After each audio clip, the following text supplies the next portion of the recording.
February 7, 1945. The corridor was narrow, barely wide enough for two to pass. A single bulb flickered overhead, throwing long, quivering shadows across the concrete floor. In those shadows, Japanese women huddled, some barely 16, clutching their threadbare kimonos as if they were armor. Their eyes, wide with disbelief, reflected the dim light like tiny mirrors, each one recording a lifetime of fear. The echo of a single American boot on the cold concrete seemed impossibly loud. They had lived years in silence, shadows brushing their skin like a daily punishment, until the sound of shoes on stone announced a new world. During World War II, these women had been forcibly transported from occupied territories in Asia to German labor camps. Many were recruited under false pretenses, some kidnapped outright, all ultimately funneled into the comfort women system, where survival meant submitting to abuse under the watchful eyes of German officers. The word liberation had been a fantasy, whispered in secret as they counted days on the walls in chalk, hoping that anyone, would arrive. The reality they faced had been far darker than the rumors or even their worst fears. They expected death, deportation, continued exploitation. Instead, freedom arrived unexpectedly, in the form of young American soldiers advancing through Germany in early 1945, moving camp by camp, liberating prisoners, and offering a world that had not forgotten them. Inside the camp brothels, the air was thick with the antiseptic tang of disinfectant, barely masking the human suffering embedded in every corner. Officers paced outside, uniforms crisp, boots polished, the epitome of routine cruelty. The women sat on the floor exhausted, their bodies as worn as the wooden walls, their minds clinging to the faint hope that chalk marks could measure the passing of endless days. And then came the contrast. Outside, soldiers laughed, passing out rations, their voices carrying across barbed wire fences. For the first time, the world seemed not only alive, but welcoming. By early 1945, Allied records noted over 20,000 women held in European labor camps under forced prostitution conditions. Imagine the metallic clank of food tins hitting concrete, the bitter taste of thin soup, and then, finally, the warmth of a hand extended in aid. Sunlight spilled across the barbed wire fence, sharp and insistent, a silent invitation to life beyond fear.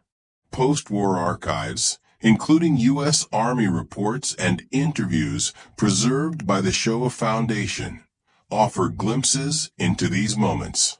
One officer recalled, with a mix of awe and unease, "We weren't prepared for the looks on their faces.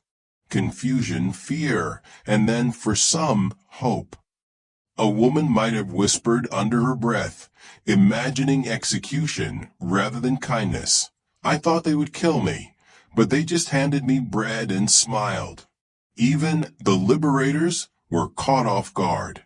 One soldier muttered wryly to his comrades, "I've stormed bunkers, dodged bullets, but nothing prepared me for a room full of women who thought I was the enemy." It was more than a physical liberation. In those first cautious moments of contact, something shifted in the women's spirits.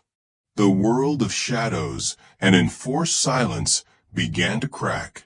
For the first time in years, they could imagine freedom not just in the body, but in the mind, in the air they breathed. But the true shock was yet to come, when the reality of the outside world collided with their years of survival. The sunlight was almost blinding after years of flickering bulbs and shadowed corridors. February 8, 1945, One day, after the first American boots had echoed through the camp, women stepped cautiously into the open courtyard. The air was alive with birdsong, the distant clucking of chickens pecking at scraps, and the gentle flutter of canvas tents in the breeze. Cups of steaming soup were passed from hand to hand, the aroma rich and unfamiliar. For the first time in years, warmth spread not from the body alone, but from the simple, undeniable presence of care. They had survived hunger and fear, but nothing prepared them for the taste of food and freedom together. The initial days of liberation were not instant joy. Many women hesitated, suspicion etched into every gesture. Years of abuse and forced labor had taught caution. Would these soldiers hurt them? Interrogate them? Deport them again? American field kitchens, medical units, and camp administrators moved efficiently, yet delicately, aware that every action would either build trust or reinforce trauma. The first meals were small miracles. Bowls of steaming soup, soft bread, fresh vegetables. The simplest provisions felt luxurious to bodies starved for nutrition and dignity.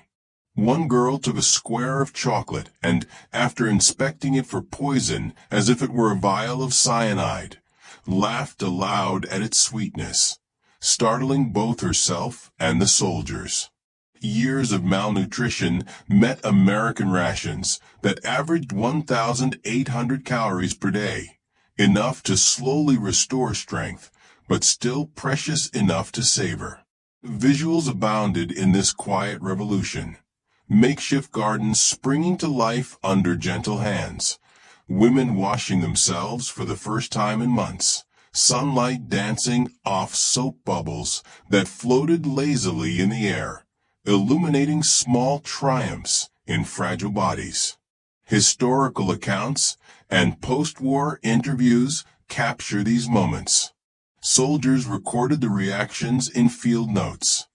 Hesitation turned to wonder as prisoners handled ordinary items, cups, spoons, clean sheets, with the awe of discovering a new world. A woman recalled, her voice trembling, "I didn't know a cup could feel so heavy or so safe." These small gestures of normalcy became the building blocks of recovery, cultural and emotional alike. Even humor found its place. One soldier passed a tin of Spam, eliciting a whisper between two women. "I survived war, but now I must survive mystery meat." A laugh, fragile and cautious, cut through the shadow of years spent in fear. Recovery, however, was not only physical. The liberation brought the slow, delicate restoration of identity and trust. Sharing bread, tentative hugs, and laughter that surfaced in bits and pieces helped the women reclaim a sense of self long eroded by captivity. For some, the journey led them back to their homelands. For others, Germany became a reluctant refuge. Trauma remained, yet intertwined with a budding hope that life might indeed hold something beyond survival. The contrast could not have been starker. From darkness, cruelty, and perpetual fear to sunlight, warmth, and the sound of laughter for the first time in years, the transformation was profound. Every mundane act, eating, washing, receiving a smile, became symbolic of a world previously denied. Freedom, it turned out, came in unexpected packages. Soup, soap, and the simple acknowledgement that their lives still mattered. And for many,